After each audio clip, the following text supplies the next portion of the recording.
Hello and welcome. I'm Jacquelyn Sundberg, and I work with the ROAAr group here at the McGill Library.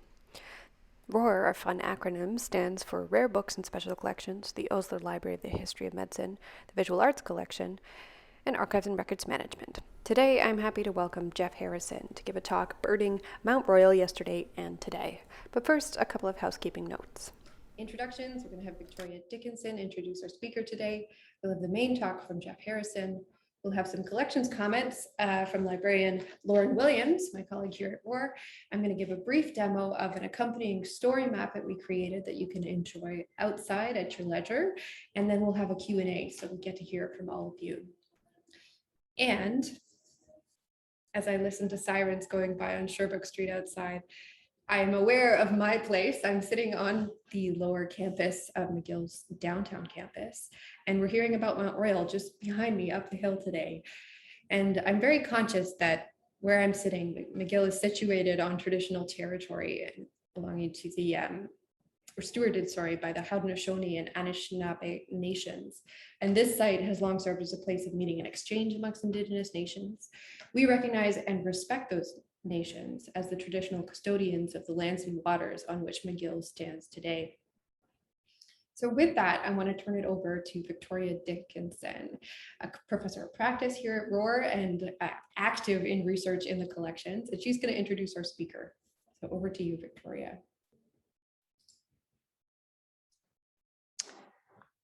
Thanks, Jacquelyn. It's my pleasure today to introduce Jeff Harrison. So I have known Jeff for over 45 years and can testify to his enduring passion for birds and watching them, which began in childhood and has continued throughout his life.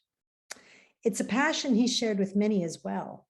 Jeff is the past president of the Ottawa Field Naturalist Club, the Bird Protection Quebec here in Montreal. He's a former board member of Nature Ontario, the Ontario Field Ornithologists, and the Toronto Ornithological Club. He also co-founded and chaired for 8 years the Ottawa's Fletcher Wildlife Garden. We visited there recently. It's a 17-acre natural restoration garden with wonderful birding, because now there are plants and seed plants, food plants for birds to eat. There's feeders and water features, everything to attract birds. And Jeff was awarded an honorary membership in the Ottawa Field Naturalist Club, a lifetime membership, for his work on this project.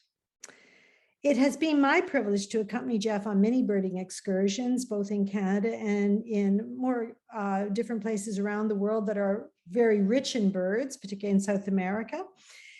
But during this time of COVID, we've spent a great deal of time on Montreal's peculiar mountain, Mount Royal itself, and we've really enjoyed the local birding and the opportunity to see birds here in the city. So I turn it over now to Jeff to talk about the birds and birding on Mount Royal. Thank you, Victoria.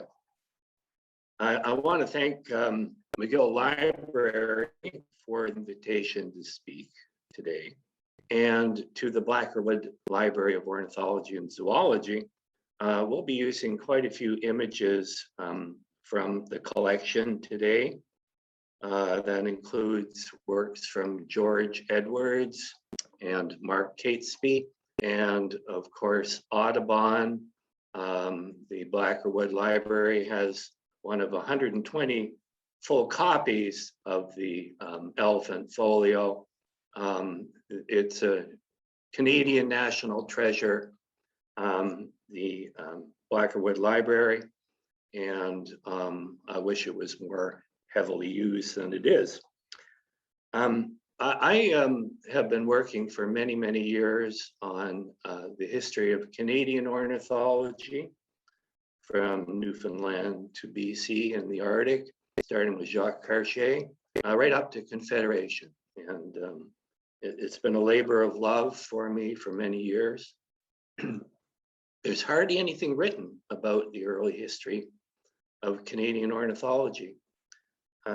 I've discovered that in the late 19th century, although I'm cutting off my research mostly at Confederation, there's a lot of material around Montreal and the mountain itself. And since I live in Outremont, It's kind of something that birders call a patch. And so I quite often go up there to look for birds. It's a wonderful place to go. Next slide, Victoria.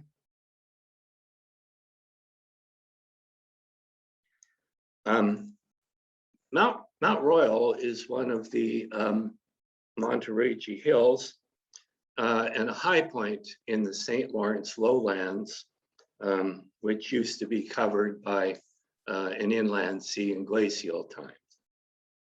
Mount Royal is primarily covered by mixed forest, coniferous and hardwood. And what you see today in this photo isn't really much different than probably the way it was a few hundred years ago. This is a 1764 map. With the founding of Montreal in 1642, initial developments grew east and west along the river. And as Montreal developed, it encroached up into the mountain. But the north side of the mountain was not developed early. Fortunately, the Redshouldered order obtained the land, and so it and that included Mount Royal Park, Côte de Neige, Outremont, but the rugged nature of the forest on top of the mountain helped to preserve it from development. Next slide. Okay. With the industrial development in the 19th century, wealthy business people started building houses on the lower slopes of Mount Royal and places like Redpath Place today. In about 1784, there was a fair bit of land development around Montreal. People were buying up large tracts. And one of the key developers was Pierre Fortier, and he negotiated to purchase a fair amount of the Redshouldered land, which included Mount Royal and Côte de Neige and Outremont. And most of this land he collected for future development, and early developments took place were mostly on the flat lands of Outremont, and most of the mountain remained undeveloped. Fortier died in 1813, but his estate was held up in numerous legal squabbles, which wasn't actually resolved until the 1840s. During this early first half of the 1800s, there's a lot of development around Montreal, of course, but fortunately, the area around the mountain was not developed.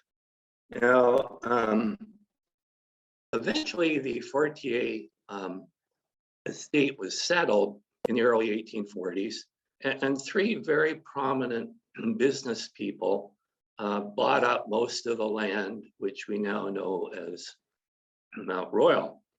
And this included Hosea Smith, who purchased the area, which we now know the western portion of the park itself, and built Smith House, which we know today. Pierre Beaubien, who was one of the founders of the Montreal French medical school, was also a very prominent developer. He purchased quite a bit of land around Outremont, and he purchased what is now Notre-Dame-des-Neiges Cemetery in the late 1840s. he sold that land to the Notre Dame de Neige cemetery board for the development of this major cemetery. And finally, Dr. Michael McCulloch, who was a member of the Montreal Natural History Society, the first natural history society in Canada, purchased land from the Fortier Estate, which became Mount Royal Cemetery. He died in the 1850s, and so the cemetery board purchased it. During the late 1850s, 1860s, Montreal was booming with the Lachine Canal, the development of Ontario. And so a lot of wealthy people, industrialists, were building large estates. And there was a lot of controversy about encroachment on the mountain, on the south side of the mountain, with forest cutting. And quite a few people in Montreal were upset about this development. There'd been talk for many years about the creation of a park. And this galvanized the political and economic interests to hire Frederick Olmsted to develop a plan for the park. And that happened in the early 1870s. There was a need to expropriate 16 properties. He planned for the creation of pathways and roads around the park. And there was a plan for a restaurant and viewing tower right at the top of Mount Royal, where the communications towers are now. Fortunately, in some ways, some of these developments were not completed, and that included the restaurant and tower at the top. In the initial plan, Olmsted wanted to highlight the natural features of the mountain, but wanting to preserve its natural look. If anybody's been to New York City and seen Central Park, it's really a marvel, and it's been recreated in its own way on Mount Royal. He identified 8 ethnographic areas within the park, which he mapped out and highlighted. And he was also assisted by Frederick Todd, who was quite a well-known early Canadian architect. This is a 1905 map, which shows the contours of Mount Royal quite well. And public access was always a bit of an issue. In 1885, a funicular was built. You can see McGill down in the bottom right-hand corner there for orientation. And but you can see where the roads were in 1905, and anybody who's been around, who walked Mount Royal quite a bit, might notice that the eastern access to the Côte de Neige Cemetery, there's a road running off from Outremont that winds its way up into the Côte de Neige Cemetery, which still exists today, and it's not used anymore. But it's actually quite an interesting area to go bird watching today up there. It's kind of all overgrown. Next slide, please, Victoria. Now, prior to the Smith purchase, the most of Mount Royal had not been well developed, as I mentioned. It was mostly grazing land, the Fortier land. He'd rented it out. It was small farms. Very little of it was developed. There was very little wetland. Bird watchers are always looking for areas of diversity. You find more birds when you have variety. The only major wetland was actually at what is now Beaver Lake. It was a low point. And I'm speculating, given the bird life that existed there in the late 19th century, that it was probably a lot more interesting than it is today, with cattails, sedges, and alders.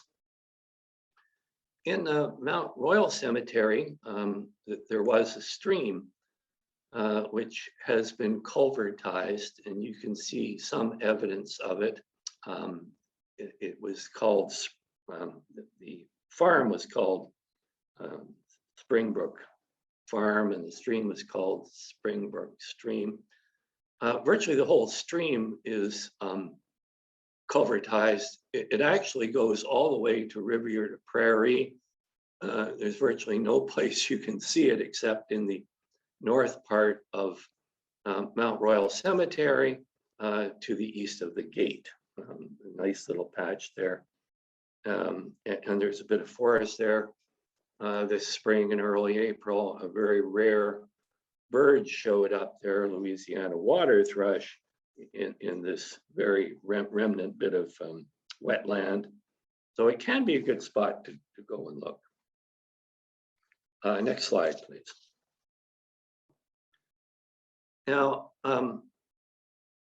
as I was saying, there's quite a bit of material on birding in Montreal in the late 19th century.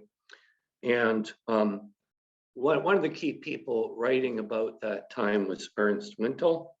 And in 1881, he wrote an article about the breeding birds that one could find around Montreal. And so some of the key records that we have for knowing about what was actually breeding on Mount Royal comes from Wintel. And in 1896, he wrote Birds of Montreal.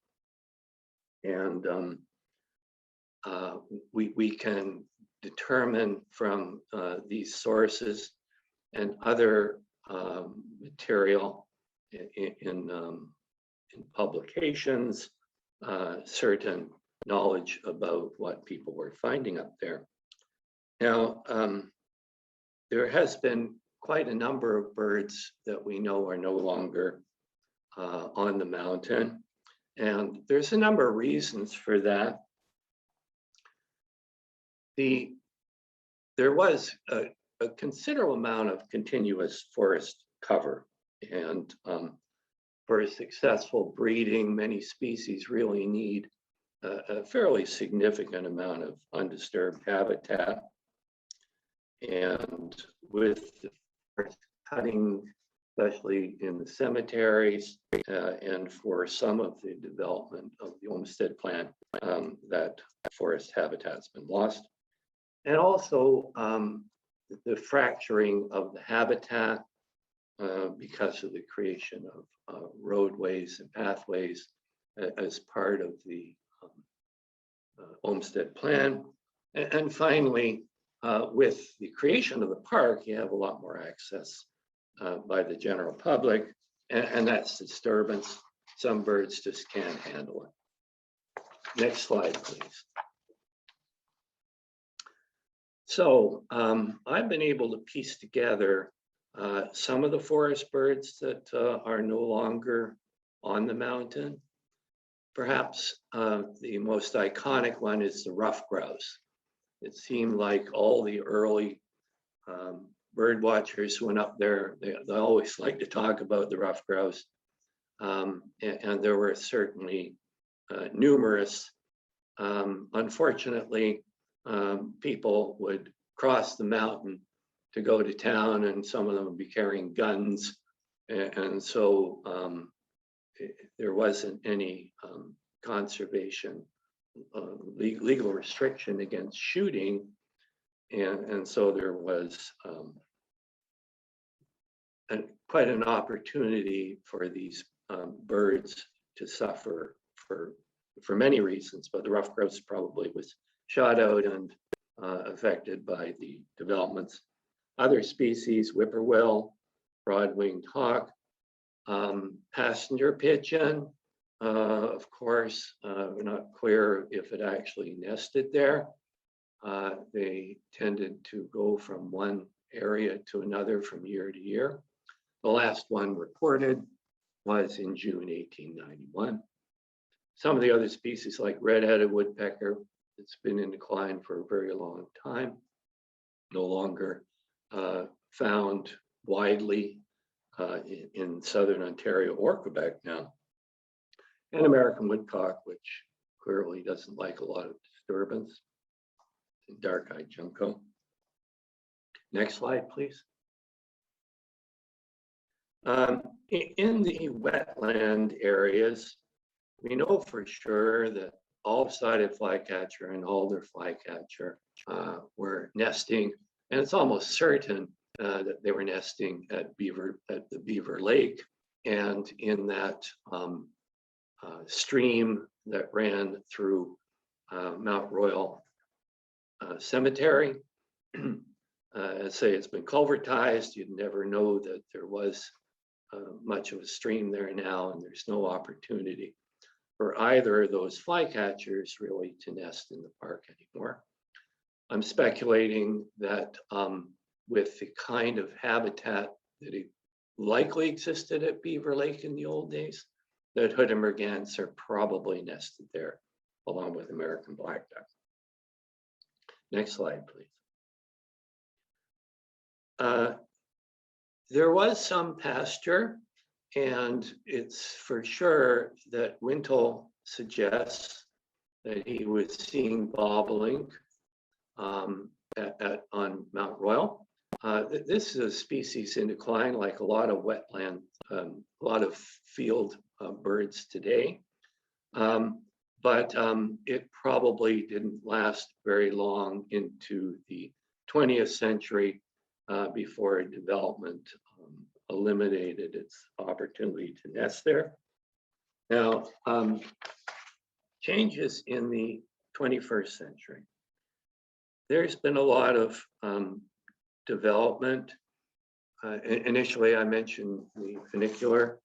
And then, but it was actually after the First World War, I guess it was very, the war was a very unsettling time. But after the war, I think the community was galvanized to start developing the park for public access. So in 1824, a tramway was built from Côte de Neige Road to Smith House. And in 1830, an eastern tramway was built up the mountain from Avenue to Park, and the chalet in 1832. And around 1835, Beaver Lake was developed. What exactly, what condition it was in prior to 1835, I haven't been able to find any photographs of it. I must say that there's still a lot of research that I haven't done on Mount Royal and this period. I say it's a little later than my major area of interest. And finally, in 1958, the Kamloops Parkway replaced the tramway, so you had access right across the mountain.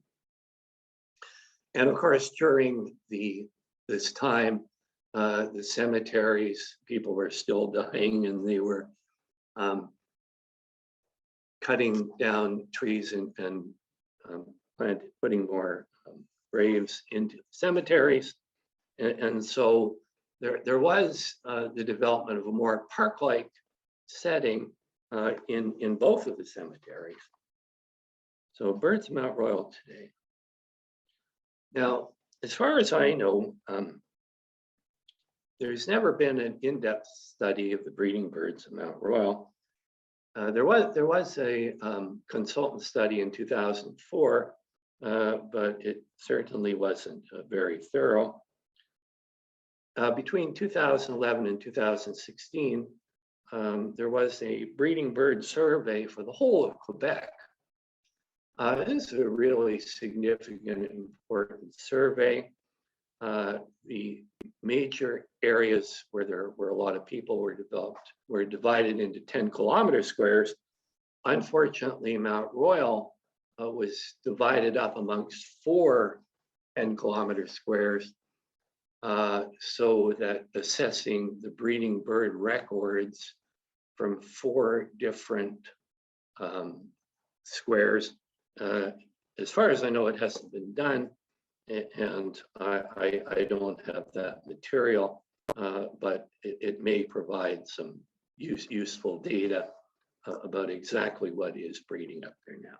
So what is there today? Despite habitat loss, I must say, first of all, that birders know that when you go into a forest area, novice birders might think this would be the best place to bird. While generally it isn't. The forest cover is quite attractive to certain birds, but not a lot of birds. And so what you find up on Mount Royal is that there's still a fair bit of forest habitat. It's not as large. We've clearly identified that certain species have been lost, but I'm actually amazed at what is still there. And so I wanted to talk about that. And I'm talking mostly about some of the larger species that you might have a good chance of seeing. Next slide.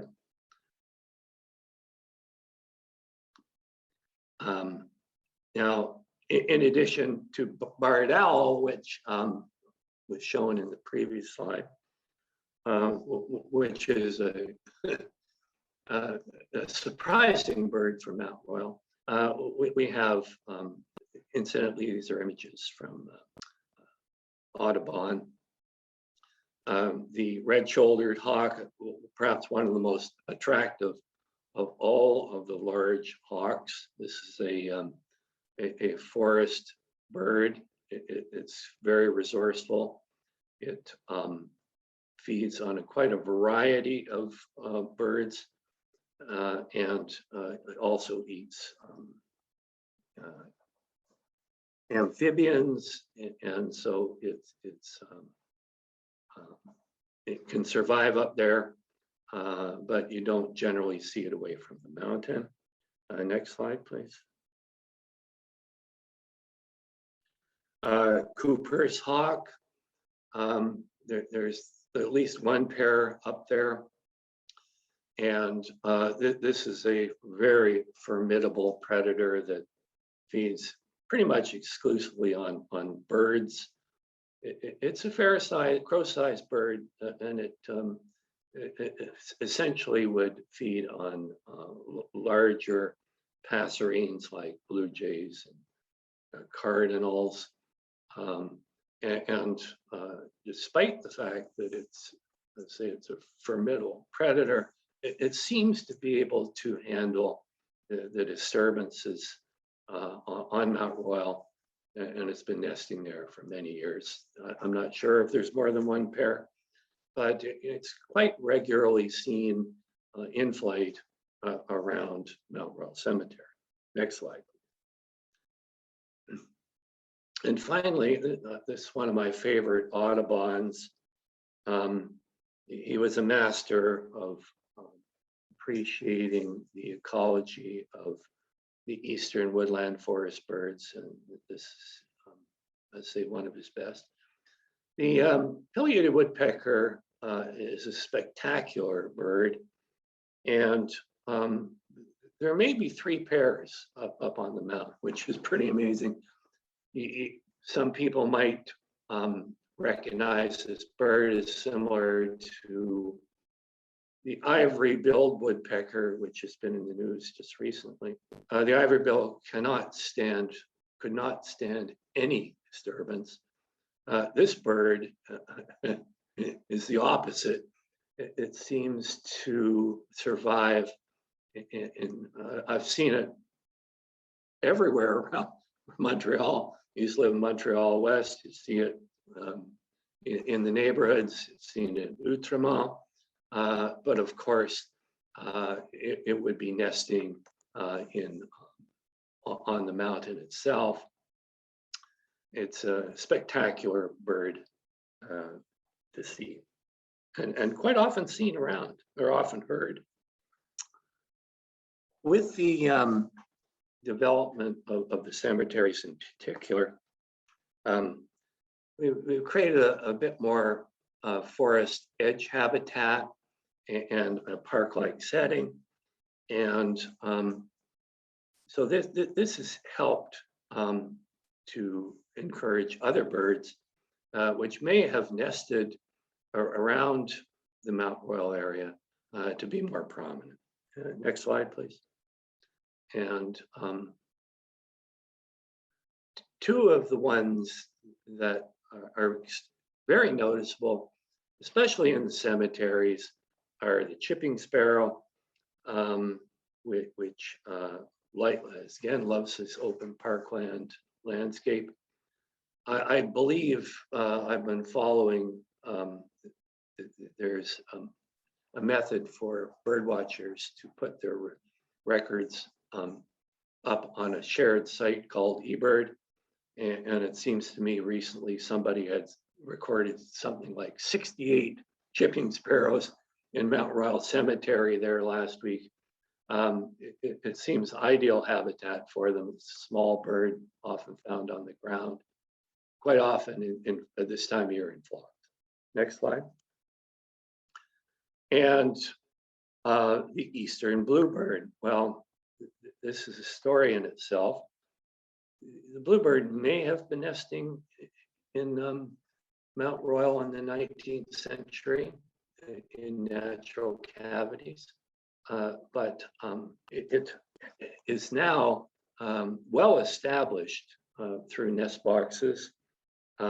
Next slide, please. Maintained by volunteers through the Bird Protection Quebec.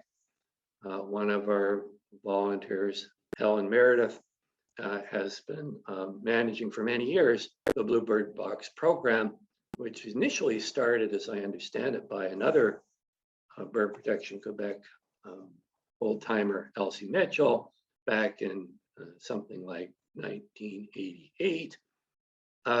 And with the putting of the boxes there, we now have over 50. In any given year, we might have anywhere from 6 to 10 pairs of bluebirds nesting. This is really a significant feature of Mount Royal. I can't imagine there's any other place in a major urban center in Canada where you've got bluebirds nesting in the center of the city. So it's really a pretty nice feature when you go and visit. Next slide, please.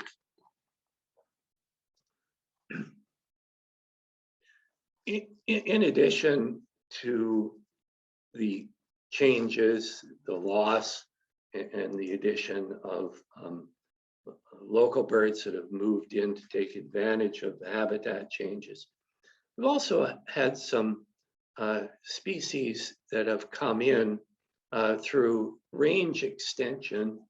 And a very curious one for me is the northern cardinal. The first record, this may be a first record for Canada, 1862. I do know from other sources and other research that I believe they didn't get to Point Pelee until 1901. They may have actually arrived in Canada first, in Quebec. There's a record from Lemoyne from Quebec City, also quite early. He wrote the Ornithologie du Canada, published in 1860. And I believe that record is in that book or around that time. So the northern cardinal has been expanding its range, of course, and now it's quite a common bird around Montreal. The house finch, actually a bird of southwestern United States, introduced into New England, perhaps around the 1950s or 60s, expanded into Canada, and first records, I believe, around the Montreal area, Mount Royal, probably in the late 70s, early 80s. And really a extremely interesting record from 2021 was the attempted breeding of the hooded warbler, which you see on your lower right there.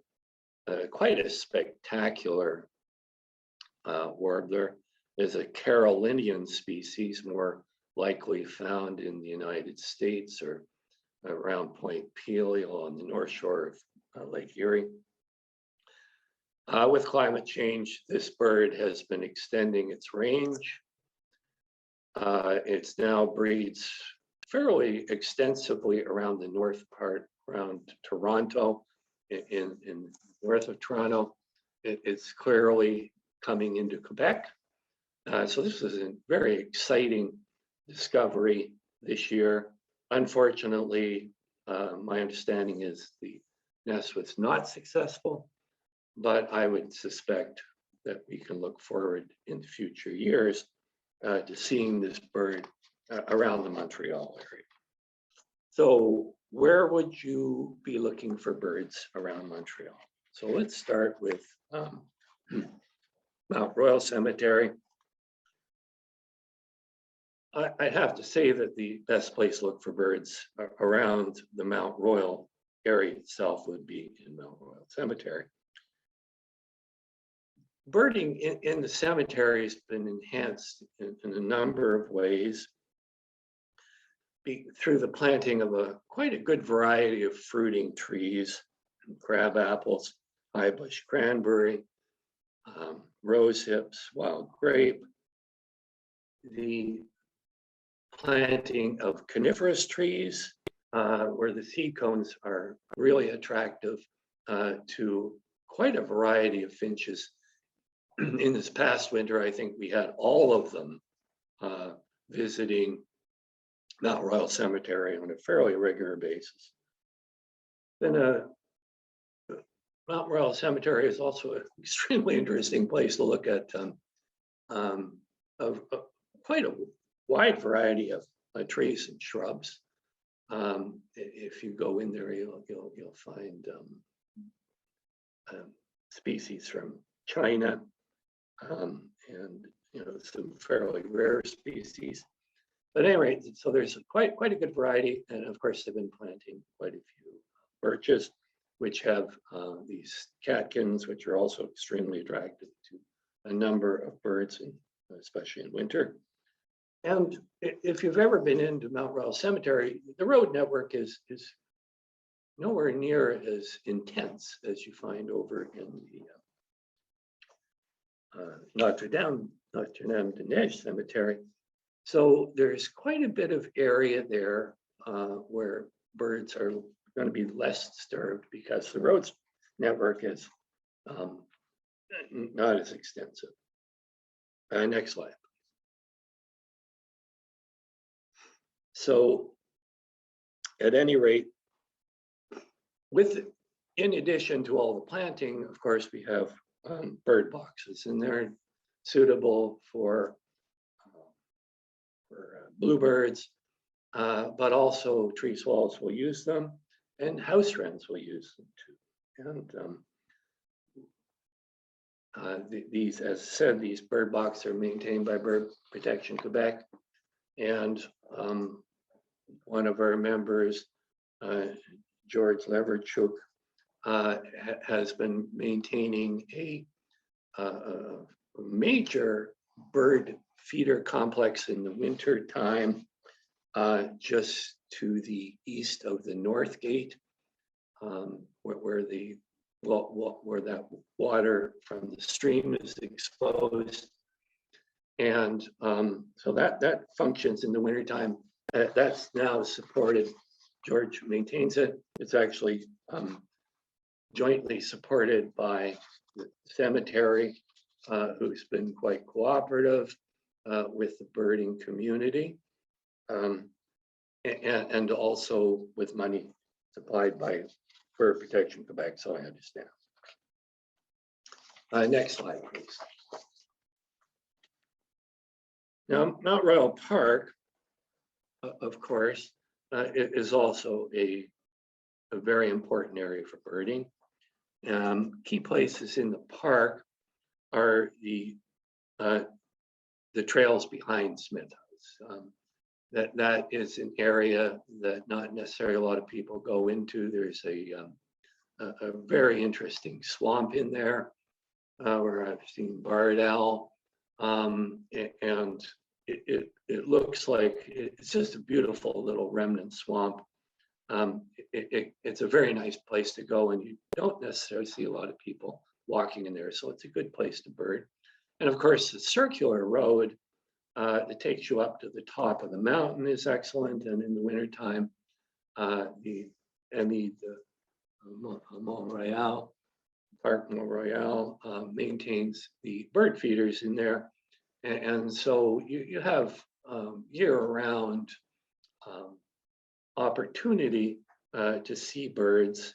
And another very good area is behind the chalet in that open field there. And in the open areas around Beaver Lake, in the more park-like areas, is also a good spot. Unfortunately, what was probably a primary in the old days, the original Beaver Lake or Beaver Pond, is virtually no value to bird life today. Next slide, please. And finally, Notre-Dame-des-Neiges Cemetery. This is the largest cemetery in Canada. There's over 1 million people buried in it. It's not as attractive as the other two areas for birding, and there's a number of reasons for that. There's a lack of fruiting trees and plants that provide food for the birds. And I guess there's never been the same rigor and interest in doing that as exists over in Mount Royal Cemetery.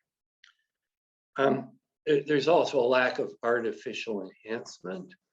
There's virtually no bird boxes, bird feeders, or what have you. And some of the cemetery practices aren't necessarily conducive to enhancing bird life. They're more likely to clear cut areas for extensive expansion of cemetery plots. And also the road structure is a lot more intricate. So there's not a lot of areas where you can actually go where you're not really close to a roadway where there's likely to be disturbance. So that's basically my presentation. I wanted to bring people up to date on where they should be going in the park and in the cemeteries. Fortunately, all of these areas are available to us. And for a place like Montreal, this has been a great place for birders and people who like to walk to go for at least 2 centuries. And fortunately, it's going to be preserved that way into the future. and I'm delighted to have the opportunity to talk to you about it. Thank you very much. Thanks so much, Jeff. I'm going to pass it over now to Lauren, and I'll spotlight Lauren's video. She's going to give us a couple of comments about things in the collection that you can explore for birding resources, and then I'll close and we'll move to questions. Thanks so much, Jacquelyn. Great. Well, hello, everyone. First off, my sincere thanks to Jeff Harrison for such a wonderful talk. I personally can't wait to go to the cemetery and start looking for bluebirds. And my thanks to all of you for being with us virtually today. For those of you who I haven't met yet, I'm Lauren Williams, and I curate the Blackerwood Natural History Collection here at McGill. The collection was established in 1920 through the efforts of Dr. Casey Wood. He was an ophthalmologist who, toward the end of his medical career, became fascinated with the study of bird vision. This interest led him to begin collecting works on ornithology, but his library soon grew to include material on all aspects of zoology. After it was donated to McGill, the collection continued to grow, and it now includes material covering all of the natural sciences from the medieval period right up to the 20th century. Many of the bird species mentioned by Jeff were first documented in the historical works in the Blackerwood collection. Indeed, most of the illustrations you saw in Jeff's talk and that you'll see in the virtual story map birding tour, which Jacquelyn will be demonstrating shortly, were drawn from works in our collections, namely Audubon's Birds of America, which, as you can see in this image, is so large that it occupies 4 floor-to-ceiling rows of shelving. And an 18th century Dutch compilation of George Edwards and Mark Catesby's works. So we thought this crowd might be interested to hear a little more about some of the natural history treasures held at McGill. The Blackerwood collection contains books in most of the European languages, along with Middle Eastern and Asian material. This includes many of the landmark publications in natural history, such as early editions of Albertus Magnus, Conrad Gessner, Aldrovandi, and Bellon, and our 1478 copy of the Buch der Natur, which contains the earliest printed illustrations of animals in the Western world, along with nearly every important work published on ornithology and zoology. We were also very fortunate to receive the entire ROAAR collection from the McDonald Campus Library, which includes incredible works on entomology, botany, and agriculture. But what really sets this collection apart are its unpublished manuscripts and completely unique items, such as Joseph Banks's field notes from his journey to Newfoundland aboard the HMS Niger, our collection of Persian and Islamic zoological manuscripts, a wealth of field notebooks, journals, and sketches kept by 18th and 19th century naturalists all over the world. Our extensive correspondence files containing original letters written by people like Darwin and John Gould, and of course the Feather Book, a work created in 1618 by the chief gardener of the state of Milan, in which all 156 pages of illustrations are made entirely of bird feathers, making these the oldest biological bird specimens in existence today, that I know of anyway. The Blackerwood collection is also defined by the over 10,000 pieces of original artwork it contains. This includes everything from the sketchbooks that precede published works to in-depth visual studies of birds' eggs and shells, along with important contributions to ornithology by women, such as our collection of watercolors by Elizabeth Gwillim. We also have artwork by John Gould and his wife Elizabeth, Edward Lear, Johannes Kuhlmann, and Joseph Wolfe, along with the incredible 18th century Taylor White collection of 938 animal portraits. Casey Wood was determined during his lifetime to collect every important and rare work ever published on the subject of ornithology. He traveled widely throughout Central America, Europe, India, and South Asia to document birds and to hunt down elusive rare ornithology works to add to his collection. However, despite donating his collection to McGill, he didn't actually spend much of his life in Montreal. Born in Wellington, Ontario in 1865, Wood relocated to Montreal to attend medical school at Bishop's University. It was in Montreal that he met and married Emma Shearer, and shortly thereafter, the couple moved to Chicago, where Wood set up a private ophthalmology practice. Wood would occasionally return to Montreal on business, but would never live in Quebec again, which I imagine is perhaps why the Blackerwood collection doesn't hold a huge amount of material on the birds of Quebec. We do, however, have a few items in the collection that relate specifically to this region. In addition to some of the published works that Jeff mentioned, the archives of the Natural History Society of Montreal are a particular highlight. Active from 1827 to 1925, the Society's mandate was to foster a general spirit of scientific and literary research through sponsoring lectures, establishing a museum and library dedicated to the study of natural history, and publishing journals, including the Canadian Naturalist and Quarterly Journal of Science, the Canadian Naturalist and Geologist, and the Canadian Record of Natural History and Geology. As such, their archive contains catalogs of their library, texts of many lectures, the papers of the Montreal Microscopical Society, and weather maps of the Quebec region. We also hold the archives of the Zoological Society of Montreal, which was founded in 1964 to support the creation of a zoo here in the city. In addition to these organizational records, we also hold material generated by individual bird enthusiasts. Henry Mousley, a British-born ornithologist and botanist, emigrated to Quebec in 1910 and settled in Hatley. He conducted a number of important studies on the birds of the Eastern Townships, along with a number of studies of orchids. In the 1920s, Mousley moved to Montreal to become actually the first Blacker Wood librarian, where he spent years identifying the various species of birds depicted in the thousands of original artworks in the collection. We also hold the notebooks of Henry George Venner, a naturalist who worked with the Geological Survey of Canada. His collection includes notes and sketches describing the birds and landscapes he encountered in his explorations of rural Quebec and Ontario. And in fact, there's even one notebook that describes him bird watching on Mount Royal. So these are just a few of the items that I thought might interest you in our collections. I should also mention that many of the maps included in Jeff's slides are held in our map collection as well. We've digitized all of our historical maps of Montreal, and these are easily accessible through the Internet Archive at this link here. While we haven't yet started to host events in person, the ROAAR Reading Room is open to the public, as long as you can contact us in advance to make an appointment. So if any of the collections I've mentioned are of interest, please don't hesitate to send me an email and we can arrange for you to see the material in person. My sincere thanks again to Jeff for his wonderful talk, and I'll turn things back over to Jacquelyn now. Thank you. Thanks, Lauren. What you see on screen here is a story map that we've created based on Jeff's speaking and species notes. We've plotted points on the map in Mount Royal Cemetery that you see on the left and Mount Royal that you see on the right. And we've added images from our collections as well as contemporary photos from local photographers that we've used by permission. You can see the barred owl on screen here. So for each point, you'll have a couple of illustrated photos and some species notes. We invite you to explore the mountain and get to know the local birds at your leisure. The links will be sent out after the event, and we invite you to just enjoy.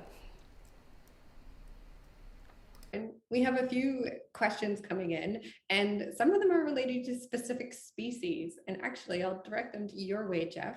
There's three in particular that have come up: the indigo bunting, the Scarlet Tanager, and a question about eagles. So those are the three that a couple people have asked about. Can you comment on any of those species and what you've seen in Montreal and Mount Royal? Sure.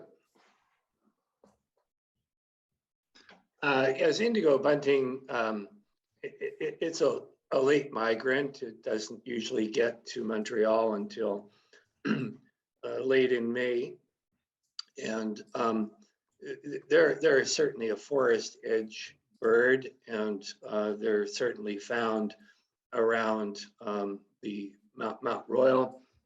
I don't know how many pairs might nest there, but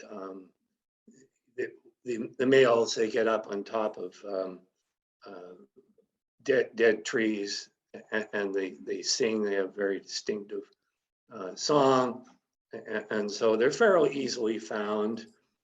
The Scarlet Tanager, I know that in the area around where the bird feeder is maintained, in that forest area near the north gate of Mount Royal Cemetery, there has been one recorded regularly, I think through most of the summer, so it nests there. And I'm pretty certain it probably nests. It's a forest dwelling bird, so it's very likely to be nesting in the park itself. The third species was bald eagle, was it? Eagles generally, actually. Yeah. What species we might be likely to see here in Montreal? Yeah.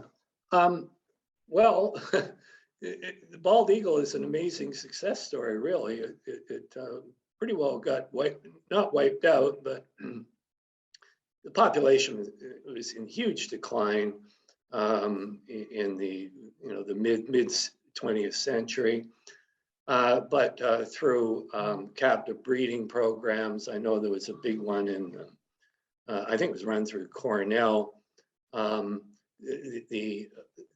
was a release program of birds that were bred in captivity, and so this also with the stop of spraying DDT and everything, it's been a great increase in the bald eagle populations. I know in the historical record, in the old days, the St. Lawrence River was a real mecca for bald eagles, particularly around Rockport, Ontario, through that area. There would be hundreds of them wintering, not on the same scale as BC, but extensively. They're now nesting pretty widely around more remote lakes in the Laurentians and through Eastern Ontario. We had actually a comment in the chat. Someone listed a spotting on Ebird that you mentioned at McDonald campus. Oh, well, sure. Yesterday. Yeah, well, so there's one a little closer to home. I'm going to have to cut you off there, Jeff. We're running out of time, and I have to say a few thank yous, and then if we can impose, you can stay a little bit longer for questions. But I do want to say an enormous thank you to you and to Victoria and to Lauren for helping pull this together and giving such a lovely overview of the history of birds on the mountain and of the mountain itself. We do have other bonus material in our collections on the history of the architecture of the mountain as well. And if you're curious, please do get in touch. As Lauren mentioned, you can come into the reading room. There's information on the procedures and everything for that on our website, and the links are on screen here. So thank you to you all. Thank you to my colleague Laviva, who's working behind the scenes on tech support. Thank you to the Social Sciences and Humanities Research Council, who makes these events possible, and to private sponsors also, Ron Harvey and Doug Bagley. So do sign up for our mailing list for news on upcoming events. The next one you'll see on screen here is on October 20th from our visual arts collection. We're to be seeing double with the ROAAR Book Club, looking at photographic portraiture in the visual arts collection. And thank you all for coming. And I do hope that you get to explore the tour, which I had on screen, and I'll just put that back up on screen. We'll send a follow-up email with links to the resources that we talked about today. And on screen here, you can see the tour that we created based on Jeff's spotting notes. It points out some of the locations that he talked about in his talk today on the map. So you can find your way there on foot and spend an afternoon underneath the greenery or the changing colors of the fall. So an enormous thank you to Jeff. We do have more questions. If you're willing to stay on a little bit longer, we could keep talking about them. Would that be all right, Jeff? Absolutely. If there are questions, I'm happy to answer them. Great. Try it. Yes. One of them was actually on the history of the lands of Mount Royal. You mentioned that the estate was owned by a person named Fortier. Yes, that's right. I've actually written a paper, fairly extensive paper on the history, goes into considerable detail. Yeah, Fortier was a land developer. He had assembled parcels of land, not only on Mount Royal at Outremont, but at Nuns Island and Ile Bizarre. It's rather curious that these three spots are three of the best birding areas in the Montreal area. Yeah. But, and is there any relation to our current McGill principal, Suzanne Fortier, or is this just a pure coincidence? I really wouldn't have any idea. Sorry. Yeah. Oh, that's an interesting comment. Someone just put in the chat that Oh, it's Victoria. You saw a golden eagle soaring above Bernard Avenue and Park in Outremont. That's quite remarkable. Yes, I was going to say that somebody who had the bald eagle out at McDonald, that could be an early migrant. Bird Protection Quebec has for more than 35 years been running a hawk watching survey in spring and fall. And the fall survey area where the participants actually stand is out near McDonald College. So it's a good area to go look for migrating hawks in the fall. And the species that you talked about today, are these ones that people are likely to see during the fall? If we're talking about pileated woodpecker and red-shouldered, like red-shouldered is a migrant, so it may very well have gone by now, but pileated woodpecker is a resident species, and it will be there all winter. Cooper's hawk often hangs around the bird feeders there, so that makes sense. It's an easy usually lunch. be one there throughout the winter. Yeah.